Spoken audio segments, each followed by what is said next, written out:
Assalamualaikum warahmatullahi wabarakatuh. Saya dari kelompok 3 ingin mempresentasikan materi yaitu instrumen lain di pasar modal. Nah, nama saya Aldi Renaldi Ermaya dan nanti ada rekan saya Carini serta Nurnik Nur Hasanah. Untuk mempersingkat waktu, saya mulai saja untuk presentasinya. Nah, yang pertama itu kita harus mengenal dulu pasar modal itu apa sih. Saya akan ungkap sedikit tentang pasar modal.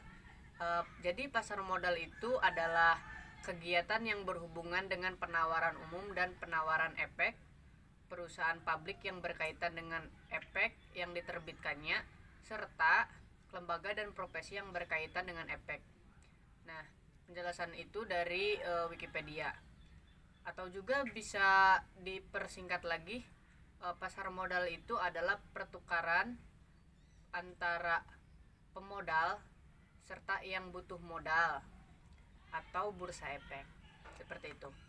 Nah, di pasar modal sendiri ada instrumen-instrumennya.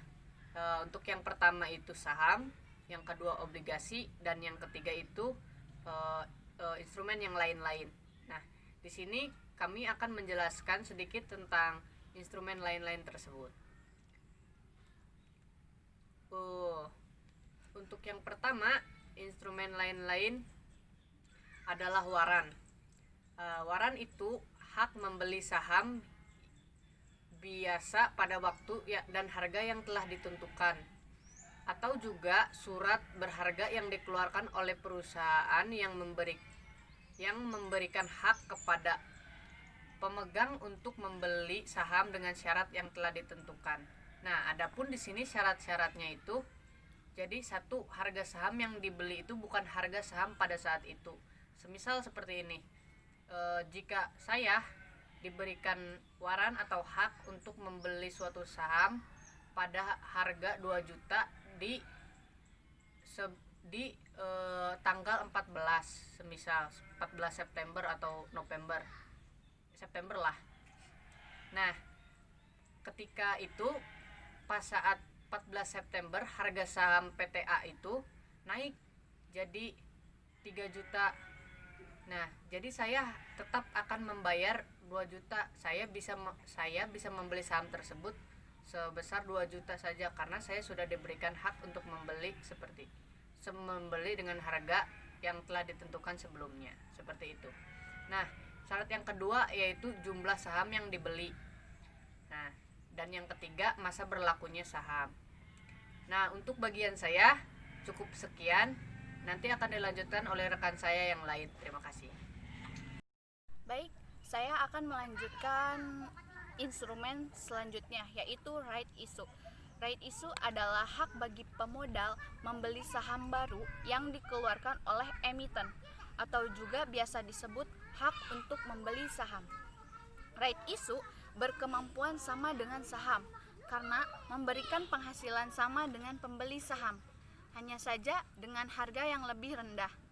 Penghasilannya sama berbentuk dividen dan capital gain. Contohnya seperti ini. Misal, perusahaan A memberikan kita hak untuk membeli saham baru. Itu adalah yang disebut right issue.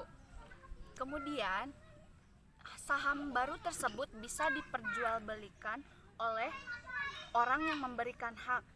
Nah, contohnya kurang lebih seperti itu. Terima kasih. Nah, untuk selanjutnya yaitu reksadana. Nah, pengertian reksadana yaitu wadah yang dipergunakan untuk menghimpun dana dari masyarakat pemodal untuk selanjutnya diinvestasikan dalam portofolio efek oleh manajer investasi.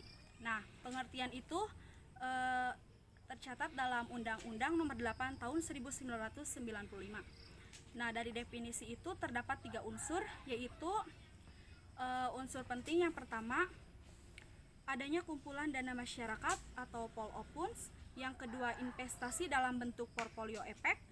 Dan yang terakhir yaitu dikelola oleh manajer investasi sebagai pengelola dana. Lalu dana dikelola oleh manajer investasi adalah dana milik investor. Yang selanjutnya Nah, keuntungan yang pertama yaitu ada likuiditas, yaitu investor yang membeli reksadana atau investor terbuka dapat menjual kembali kepada penerbit setiap saat. Dan penerbit secara hukum wajib membelinya sesuai dengan harga pasar yang berlaku saat itu.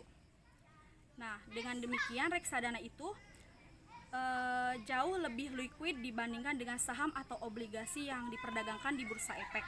Nah, yang kedua yaitu ada diversifikasi, yaitu investasi dalam reksadana di backup dengan sekelompok instrumen di pasar modal atau pasar uang.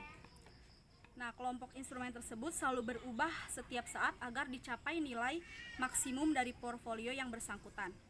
Nah, yang ketiga yaitu ada manajemen profesional, yaitu pengelola reksadana umumnya terdiri dari alas orang-orang yang memiliki pengalaman dan keahlian di bidang pasar dan pasar modal.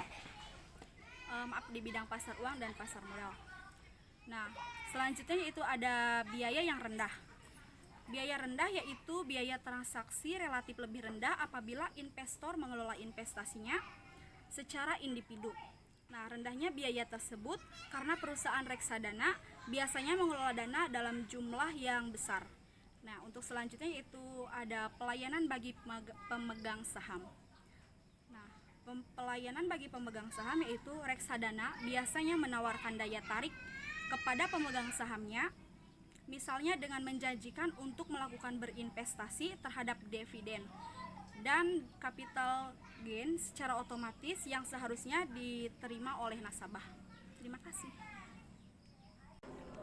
Cukup sekian materi dari kami. Jadi kesimpulan yang dapat diambil yaitu Instrumen pasar modal, instrumen lain-lain pasar modal itu ada 3 yang kami sampaikan tadi, yaitu warrant, right issue, serta reksadana. Cukup sekian, kurang lebihnya mohon maaf. Wabillahi taufiq wal hidayah. Wassalamualaikum warahmatullahi wabarakatuh. Terima kasih.